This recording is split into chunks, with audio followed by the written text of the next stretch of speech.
I want to welcome everybody here today. We are so excited to have Dr. Brian Curtice and his lovely wife, Cristy, on with us today. Very special people. They talk about very special things, very interesting things, especially as it relates to your learners. So my wife, Cindy, is on with ESA. We're half of ESA Connection. And we're probably going to have some more guests joining us. We had some more people say they wanted to be here, but I really, Dr. Brian Curtice, I would like to turn it over to you and have you take it from here. Hi, well, thank you. We're so glad to be here. I am Dr. Brian Curtice, and that is Dr. Cristy Lopez, and we are the founders of Fossil Crates. So, a quick backstory. Well, I'm a dinosaur paleontologist by degrees, and my first conference was in 1993. So, it's been at this for 3 decades.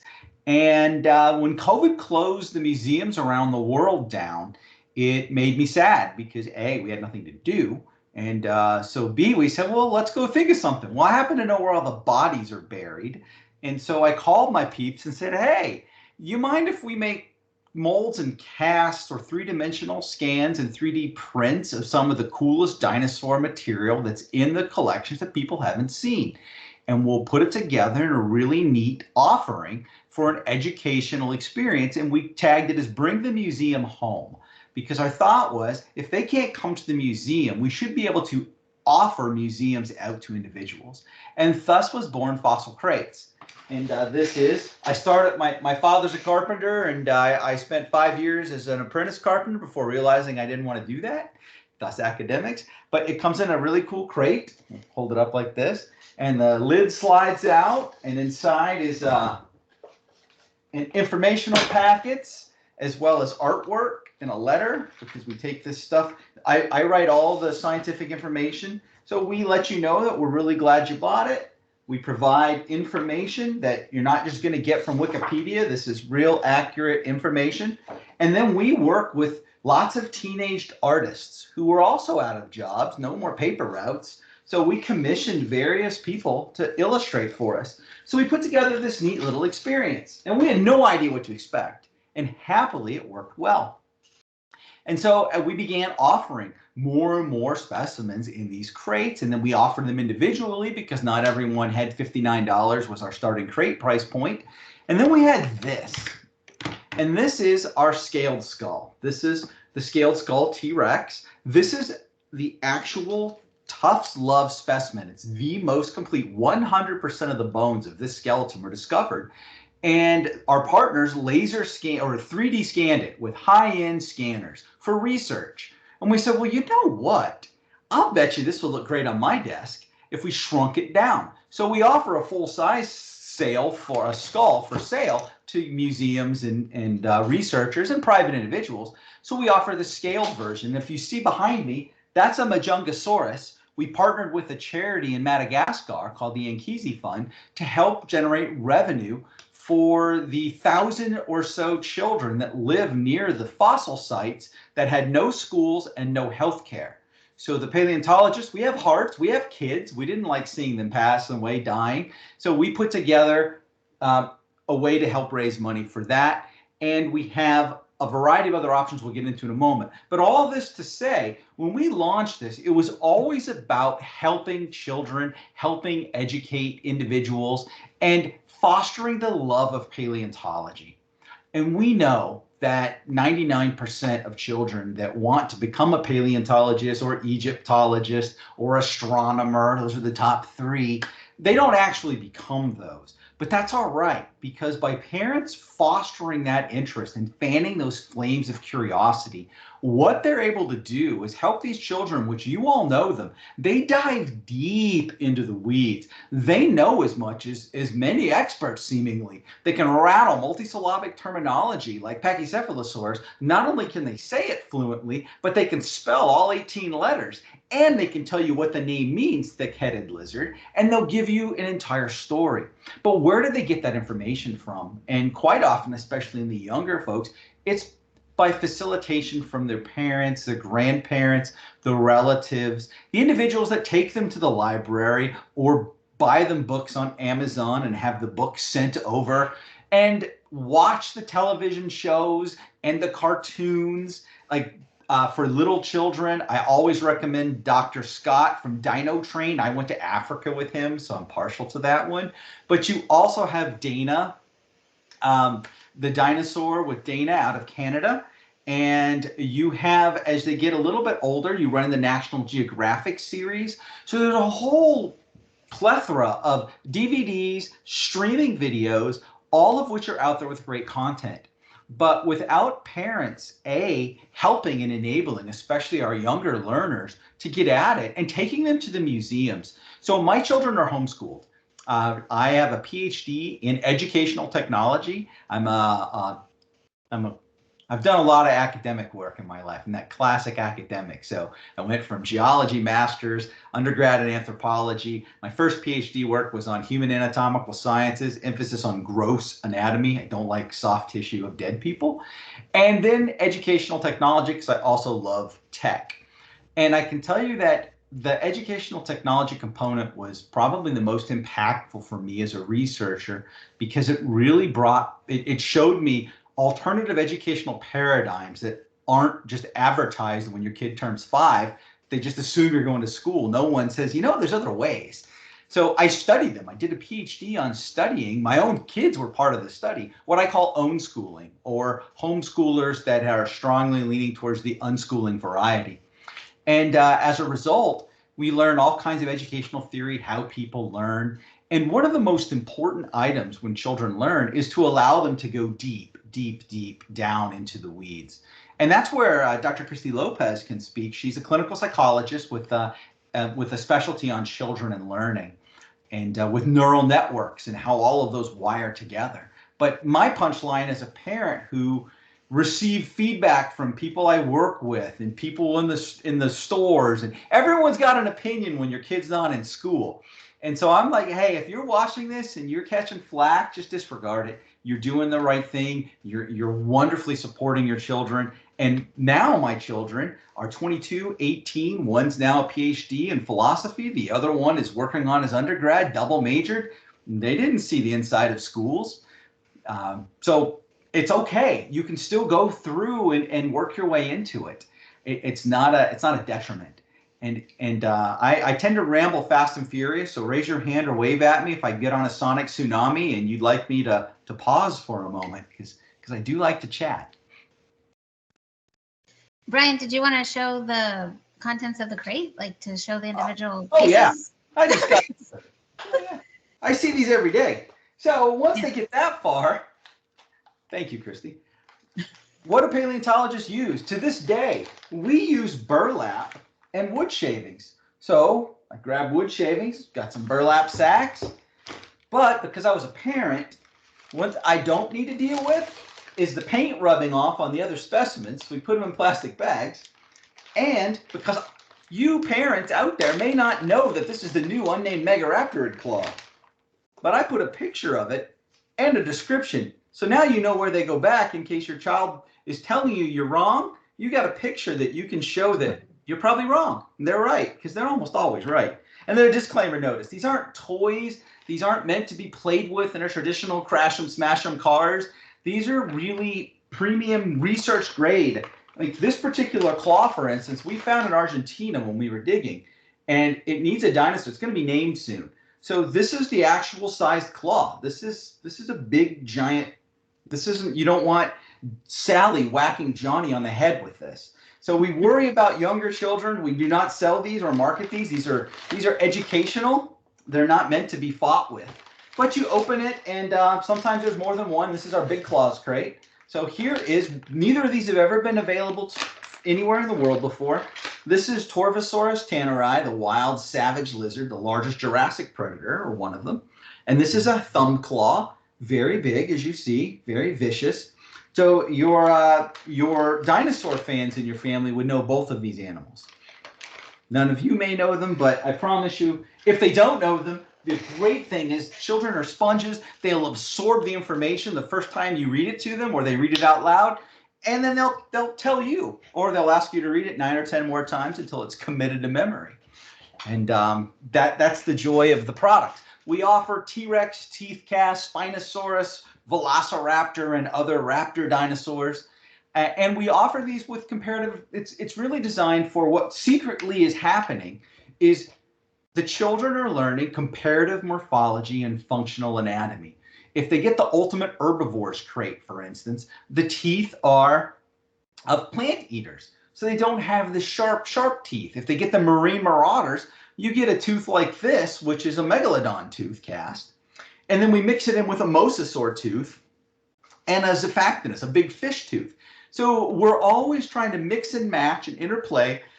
So our crates will provide that level of experience, and they're going to discover it themselves. There's nothing more empowering to someone than when they're holding a Spinosaurus tooth and a T-Rex tooth, and I don't see where those are, and then immediately see the differences between the two, which you can't see from a video. You can't tell it. Even when you're at the museums, they don't let you hold these things, which I don't understand, but some places are getting better. And if you're in Arizona, so we'll get back to that in a moment. So the thought is we wanted to provide something that I wanted at 4, at 7, at 17, at 50. I provide a product that I'm amused by and that I'm delighted to, because I'm nothing but a big kid at heart. I love this stuff.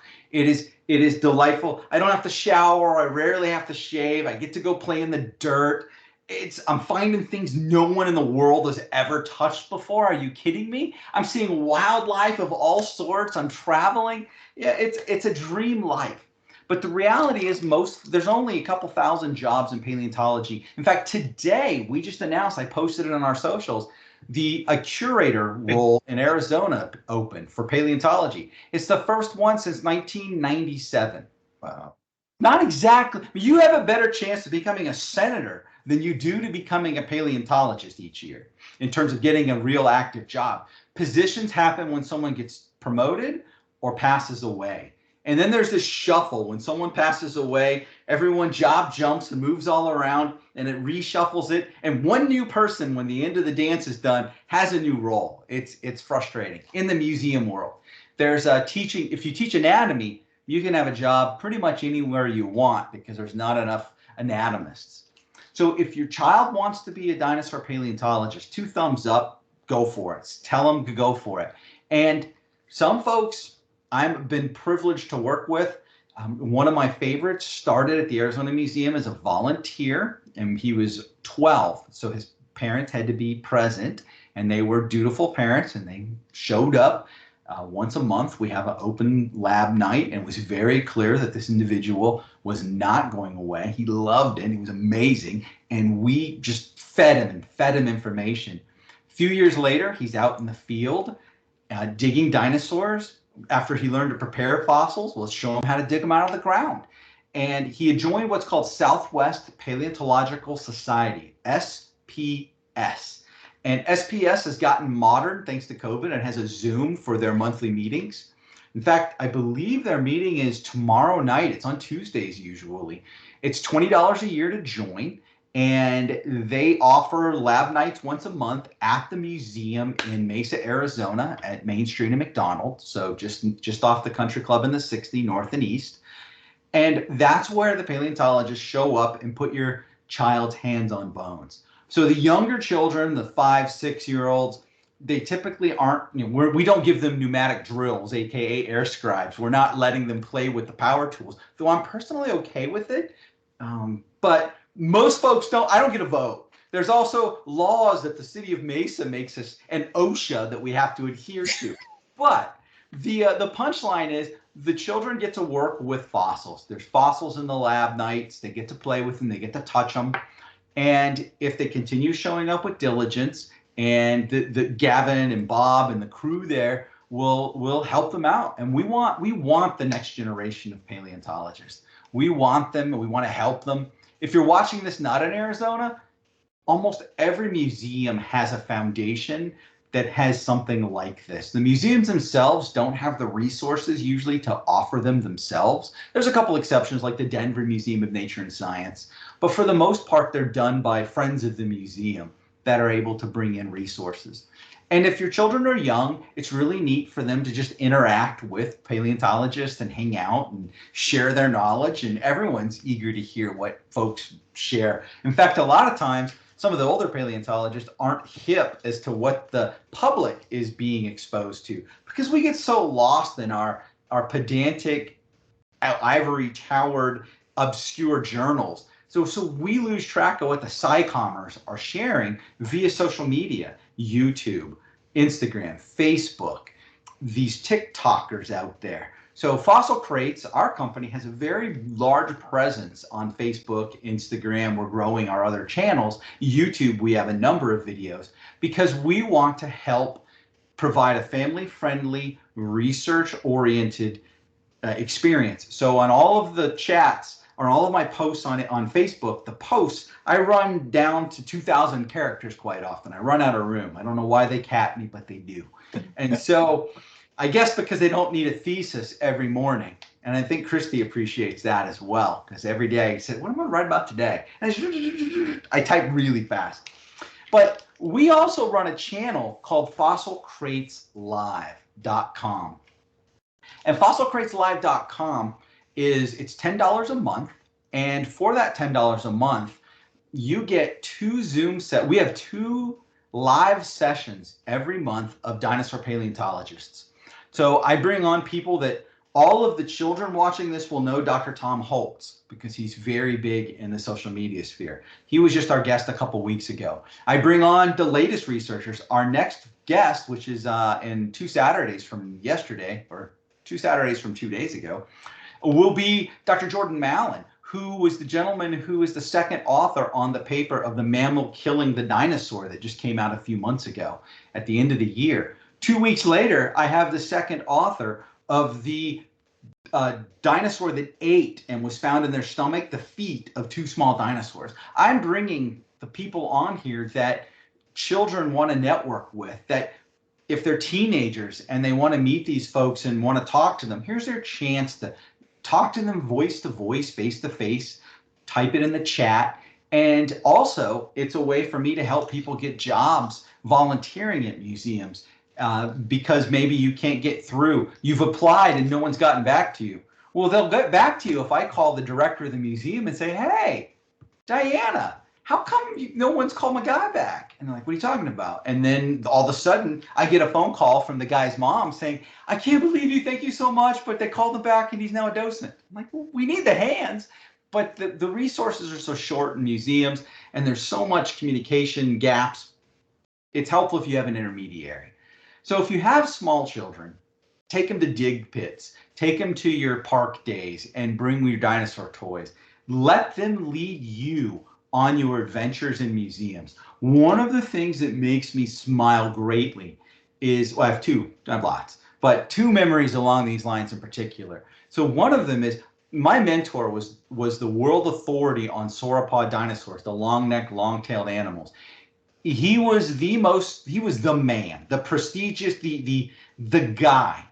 And he was a wonderful human being, but not everybody talked to him because he was kind of intimidating. My son, my 2005, so my 4-year-old son at the time walks up to Jack and takes Jack by the hand through the Arizona Museum of Natural History and shares with Jack his knowledge.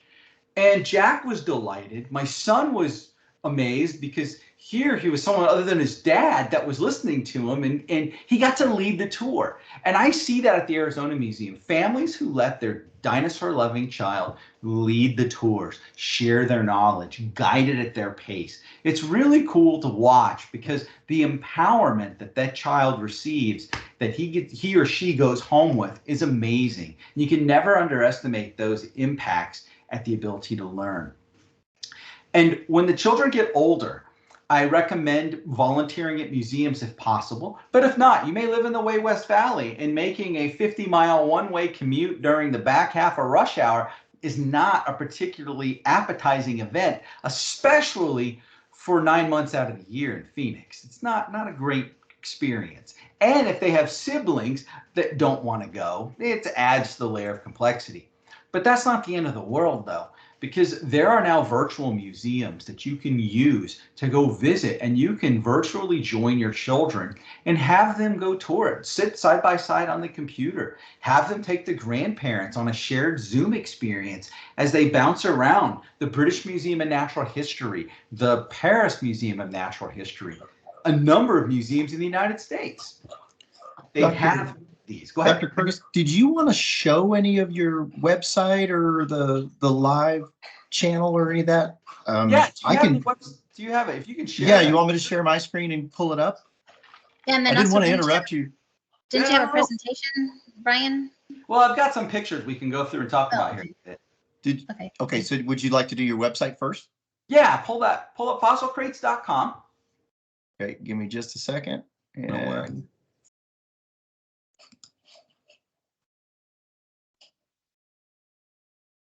there we go. And so what you're seeing here is our Valentine's theme site. But first, at the top, you see where, don't click on it yet, but click here for information about upcoming dinosaur trip adventures. For your teenagers, it's not inexpensive. Maybe right click and open in a new tab. you want me to right click on it? Yeah, and then see if it lets you open it in a new tab. That didn't work. That's okay. It'll work. It'll load up there. That's fine. So in theory, it'll load up. Yeah, I'm going to turn my video off because I think I'm getting with Cindy being on, I'm getting a little yeah, because mine feedback. pulled right up. So, well, we can go back to the other. We'll come back to this. This is something for the older children that like your teenagers, 16, 17 in there. So what we offer is full-size skulls if your budget and space can afford it. But most people's can't. So there's a crate. That's our friend Izzy, and there's Dr. Lopez showing off out in the I'm desert. sorry. Is Dr. Curtice, is anybody else getting problem with the audio, or is it just me? I'm fine. I can hear fine. Okay. Sorry, Dr. Curtice. No worries. So we offer all kinds of stuff, and we're on Class Wallet, so we're ESA approved. And so as a result, if you have a Class Wallet account, you can log into your Class Wallet, find our circle logo with the T-Rex skull in it for Fossil Crates, and you can shop on the site and select crates, our scaled skulls, our individual items. We offer a little bit of everything. We even have a little puzzle. We made a little small puzzle that they offered, which I thought was kind of cool, which is an ammonite. We didn't make T-Rex. We should. Shirts, merchandise, etc. Lots of positive reviews. I run the site, so I learned how, when COVID was down, I learned how to build a website because I had never done such e-commerce before. But we also offer the video chat. Yes, that's another great thing.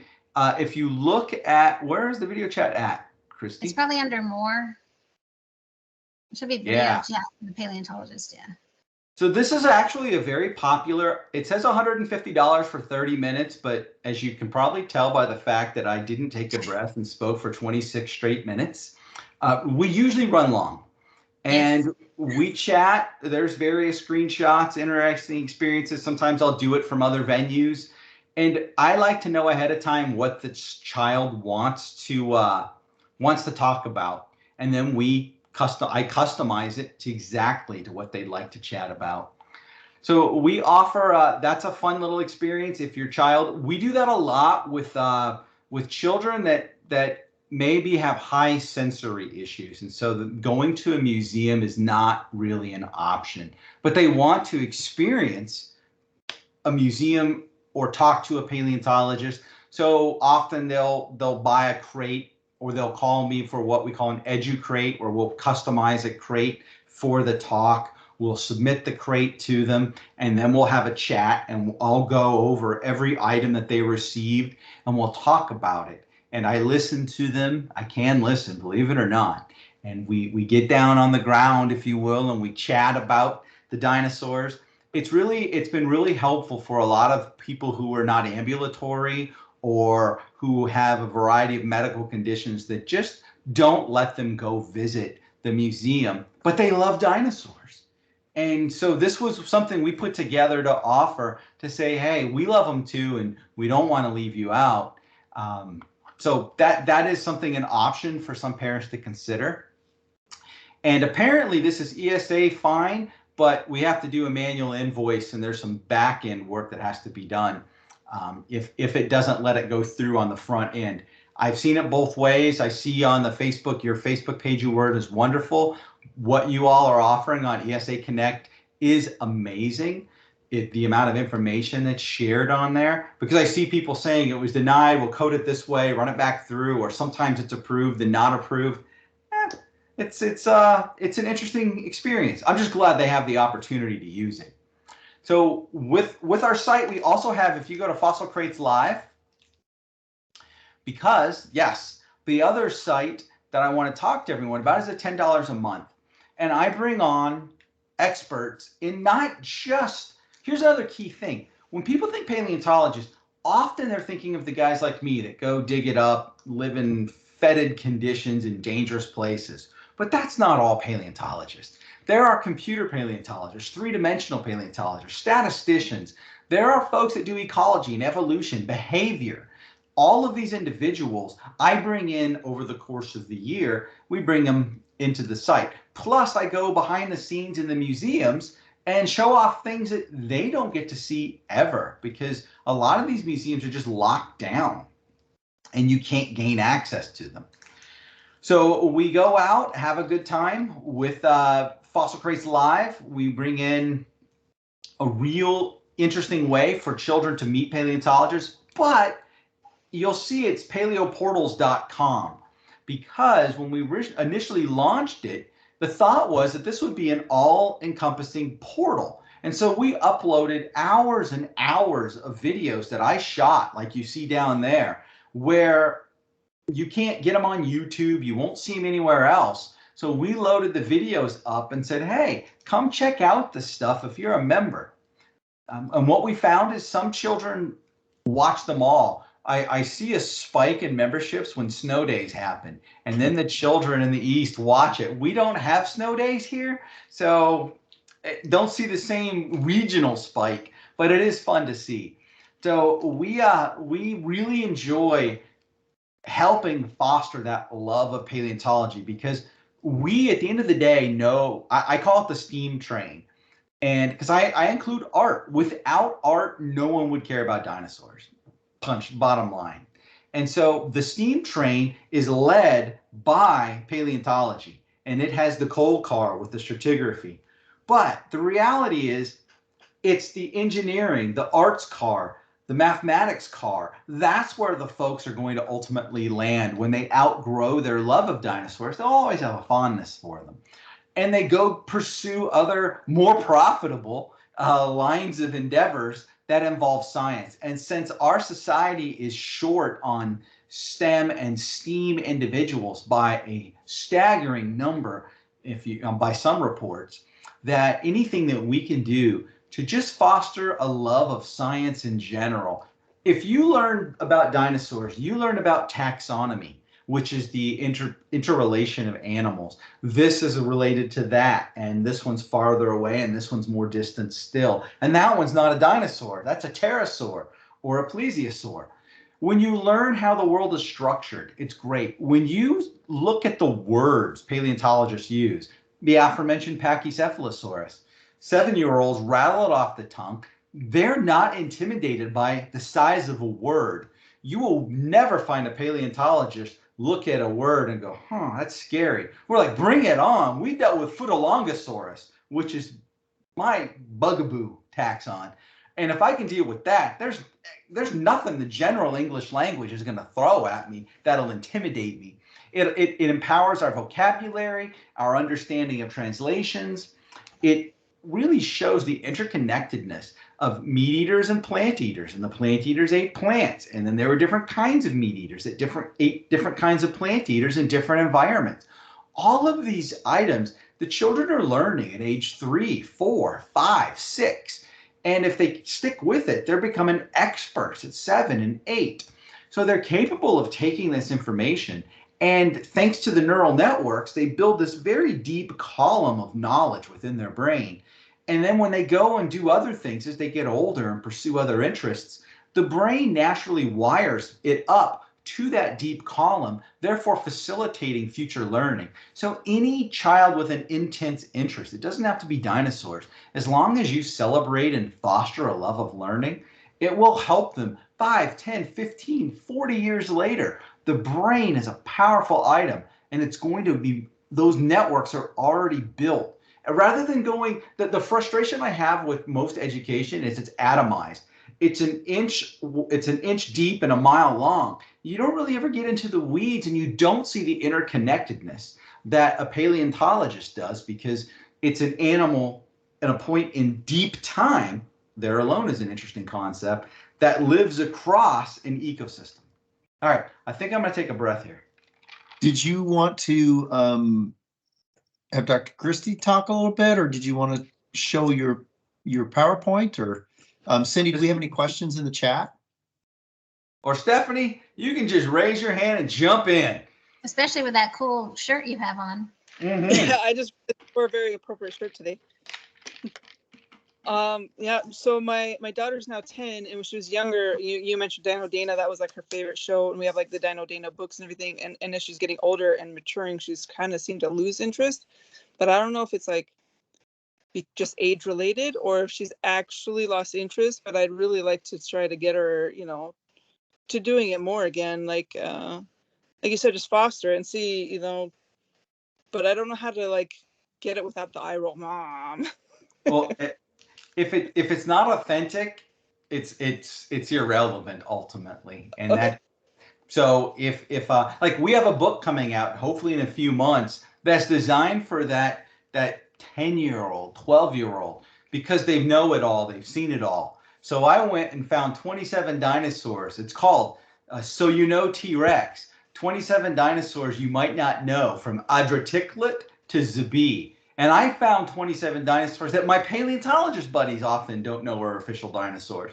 And so it's those kinds of, hey, wait, this is constantly a learning, evolving discipline. But short of at 10, it'd be interesting to see if she did attend an SPS meeting, like a live talk where one of the paleontologists is presenting. Merlin is presenting on GIS, which is a graphical information system, or geographic information systems of maps of dinosaur quarries and other items. I believe it's tomorrow night, and it's a Zoom. But if she heard from Merlin and saw that, this is how the science really goes, it may completely turn her off, like, I'm out. That's But it may foster that curiosity, and then knowing that there's a chance.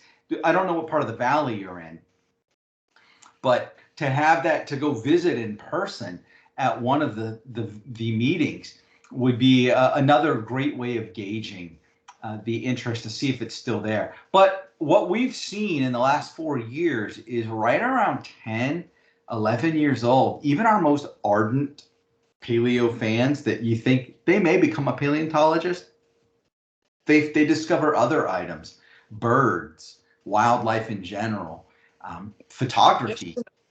Yeah, she's really into horses now. She started riding, so now she wants to know everything about horses. And what's great is everything she learns, the dinosaur deep knowledge is going to just transfer right over. It's going to be wonderful. Did you go to the Salt River and look for wild horses? We haven't yet. No, I actually want to take her when it warms up. I know people just float the Salt River to see the horses, so I think we'll do that this summer. Yes, I used to live near there and would go there almost every weekend, and I photographed them and my photo website, and just had a good time. And if people love horses and you can sit, and Cristy and I have done it, just get a picnic blanket, sit there and watch them for an hour, 2 hours, until they meander off and do whatever horses do that are out in the Salt River. But let me say, what she may be interested in too is horse evolution, because there's a lot of cool exhibits and examples of horse evolution. Since she's kind of moved on to horses, but she still has the basis of the dinosaurs and paleontology and evolution. You can cross those two with the horse evolution. And Brian, I think, is there one? I know that Denver doesn't Denver have that exhibit? I don't know about Arizona though. I don't think we do we? Denver does. Arizona does not have a good horse evolution exhibit. Los Angeles County museum, La Brea Tar Pits. There's some horse info, but you can quickly look online, and there is a number of horse evolutionary articles and YouTube videos as well. The horse is a classic because it starts off as this little tiny Chihuahua-sized four-toed animal and evolves into this one-toed behemoth that exists today. The largest horses that ever lived are alive now, which really only the whales are the only other mammal group that comes to mind where the biggest ones are alive in human times. Pretty much everything else peaked 10,000 years ago and they haven't recovered. But that's a great point, Cristy, on the horse evolution, just to see if she even cares where they came from. Because it may be more she's interested, as you said, riding, enjoying horse training, horse behavior. And that's wonderful too. That's really cool. And the fact that you're able to get her on horses themselves, that's awesome. Yeah, she is interested in like go the ahead. anatomy like that too. So and like she wants to know the anatomy, she wants to know the words for like, well, what's this pattern called and all that kind of stuff. And one of my best friends is the veterinary. He runs the vet lab at Auburn, which is one of the top horse places in the world. He's often a guest on Paleo Portals. But if she gets super serious about veterinary anatomy, I know an insider. I can at least get you some intel on it. He's got horses. Every time I go visit him, he's got horse parts in his freezer, laying on his lab. He chops them up, tells me all about them. I don't know if you want to say that part, but I was also going to say, you don't have to be a kid to be interested in paleontology, Stephanie, because in case you are still interested in it, because we have a friend through the Dallas Paleontological Society. We met her, and she started because her daughter was very interested in paleontology. And although her daughter kind of moved a little bit on, she actually became the head of the Dallas Paleontological Society now, and she's really into paleontology. And so it's not, I mean, paleontology is for kids of all ages. Yeah. But I would put her in front of a live meeting at SPS and maybe go do a live like in-person meeting with them. And then if the fire's not there, doesn't mean it won't come back. But the fact that you are such an engaged parent is really, ultimately, that's what counts. Whether or not it's dinosaurs or something else, it's you meeting your child's educational passion. Thank you. Oh, you're welcome. Thank you. Great question. So I can show you a few pictures. Yeah, let's see your slideshow. Yeah, I will cobble together here. Let me try this out. Let's see if I click the word Windows, click this one, click F5. Perfect. F5 round 2. All right. So what you'll see here is, hey, there's where I'm a research associate out of. And if you are in the greater Phoenix area, absolutely, positively, it's the only museum in town outside of the Science Center. And this one is dedicated to natural history. There are wonderful docents. There are touch labs available where they can actually touch casts. And it's a really neat place to hang out. There's me with an exhibit that we had, a small traveling exhibit. So we went and as a paleontologist, we took claws from our exhibit and put them together with foot bones we had from different skeletons and made bladed beauties. There's an image of a crate, and as you see here, this is our Asian crate. So these are all dinosaurs. This is Protoceratops, Xiaoqilong. We have all of these dinosaurs from Mongolia.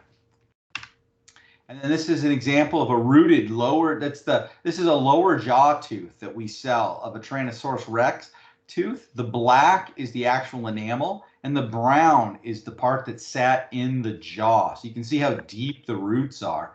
And so we talk about in the information sheets why that could be to disperse the bite forces so it doesn't shatter the tooth. Wait, Brian, before you move on, let me just make it clear. These are casts. Yes. So these are casts of the, so we get the original material and then cast it, because like that tooth, like that if that was a real, like the natural T-Rex too, that'd be like what? Like $100,000 or something. I mean, like these things are super expensive.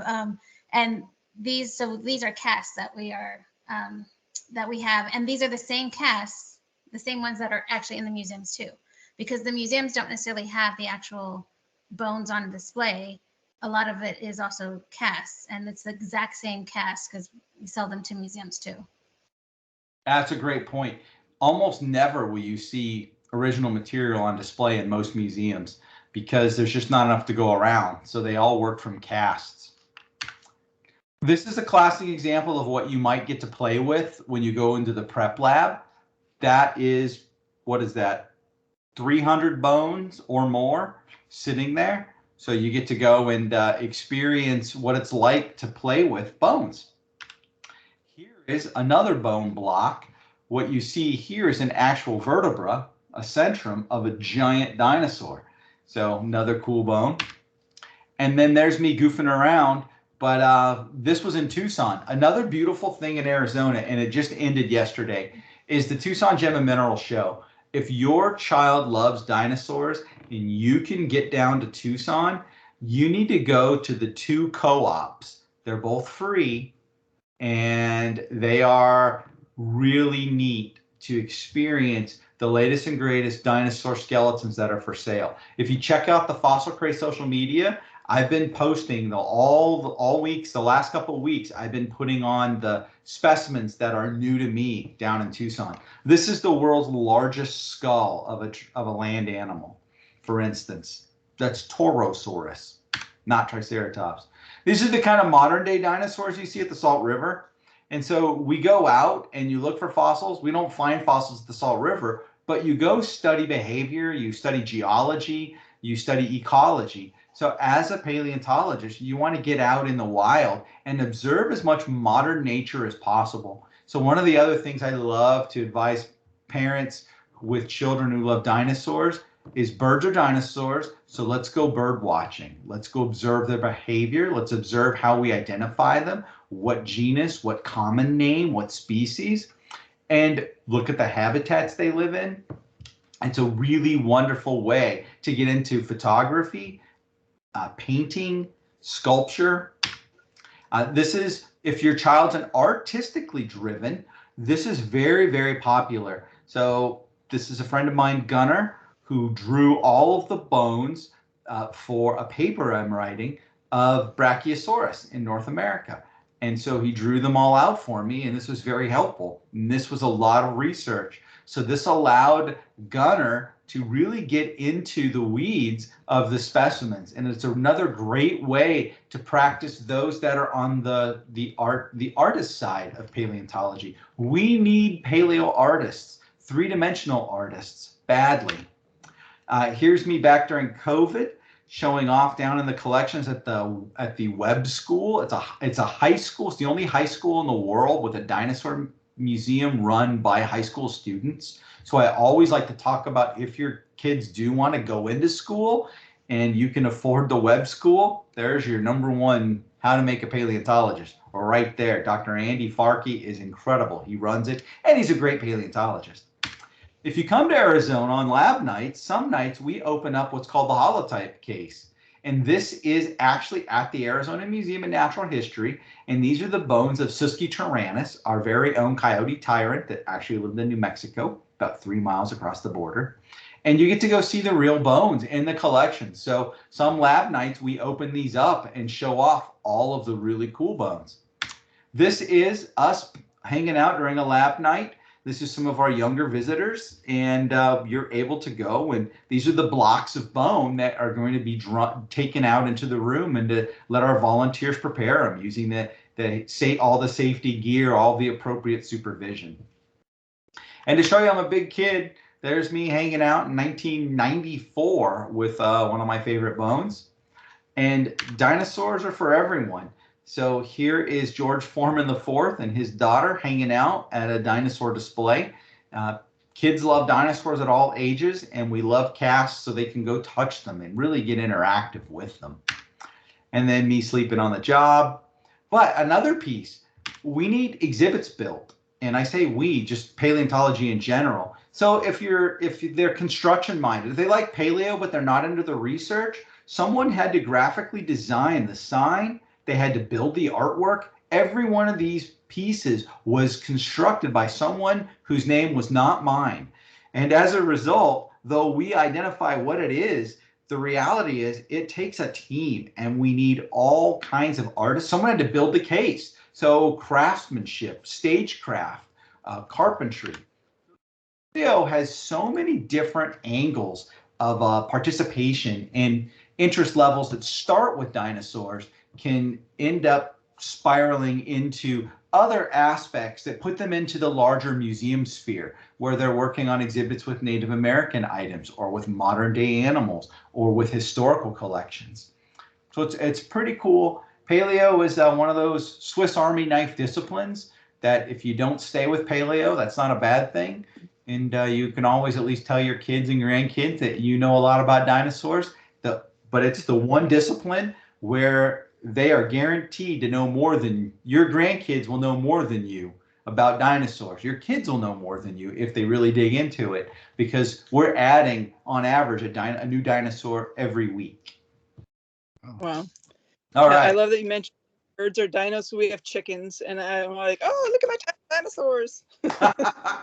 Although my ornithologist, Al Wahlberg, he said that chickens are the closest thing to a living animal. I mean, he says we've basically productized it. But I get you, absolutely.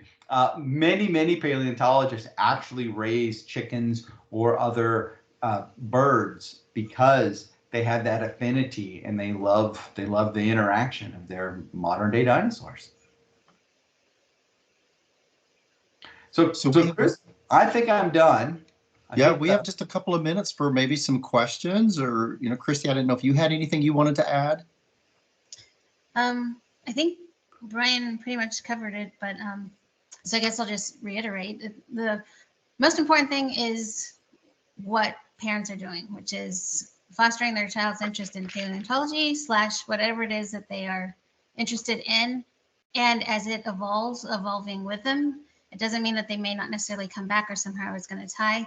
But what Brian was talking about is absolutely true, because especially when you're young and developing, it's neural networks are developing, and they are getting stronger and they are getting more connected the more information that you're getting. So everything that they learn, because they can go really deep into a subject like paleontology, really helps solidifies that, so that then, yes, if they end up studying something else or doing something else, they have a stronger base and a more connected base, and they're going to be ahead because they've already dove deep into a topic like that.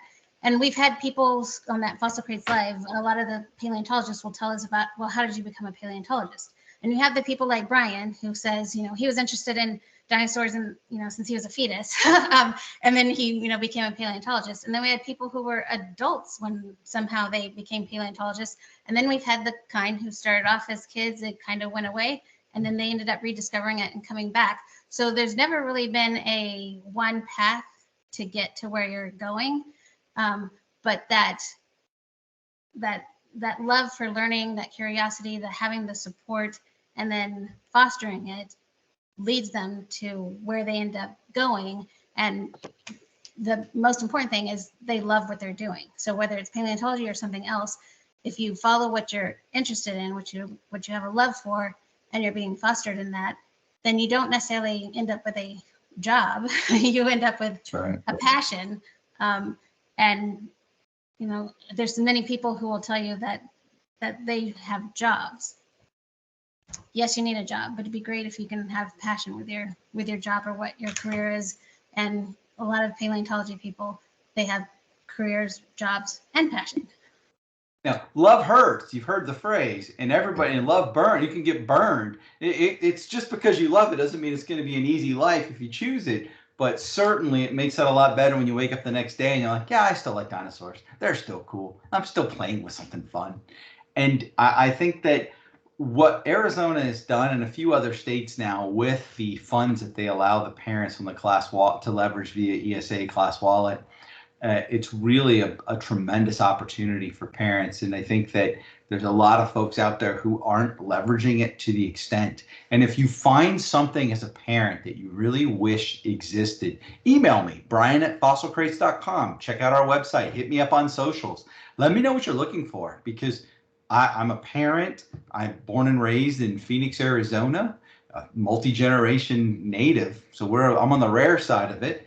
And I'm here to watch and foster my beloved state and its folks. I want to see them flourish. That teenager that spent all those years working with us is now one of the hottest paleontologists in the dinosaur community. Maybe he's attractive, I don't know, but from a research standpoint, he's in fuego. I mean, he is absolutely rocking and changing dinosaurs. And we all laugh at the museum and said, remember when he was 12 and he came in here? Every time he shows up in the town, he's like, will you stop already? But you never know what kind of impact you're going to have on a learner, on someone. So we just try to do the best we can and just let them know that we're here to help. Well, we definitely appreciate your passion, and you guys spent the time with us tonight. It's 8 o'clock, but I just wanted to, Stephanie or JH, if you guys had a question or anything before we let Brian and Cristy go. I think I'm good. Thank you for hosting this. This has been great. Oh, you guys are welcome. It's been fascinating. Oh, it's our pleasure if you ever need us back. And apologies. We keep traveling on the times that you have the places we have a booth. We want to be there, but there's no one that we can offer up as our proxy or surrogate that would convey this level of excitement for 4 hours. We have you on video now, so we'll definitely be putting this in. I guess got to figure out the right place to put it, probably under enrichments, maybe under science, but we just thank you, Brian and Cristy, so much for joining us. I mean, what a treasure to have you guys in our state and as part of our unique and innovative school system. I mean, this is phenomenal. This is what it's all about. Being able to go high, wide, and deep on subjects and finding the right people and connecting to the right people to be able to do that with your learners is amazing. So thank you for what you're doing. Thank you for the great company you've built. And parents, thanks for joining us. Thank you. Absolutely. Thank you all kindly. Adios.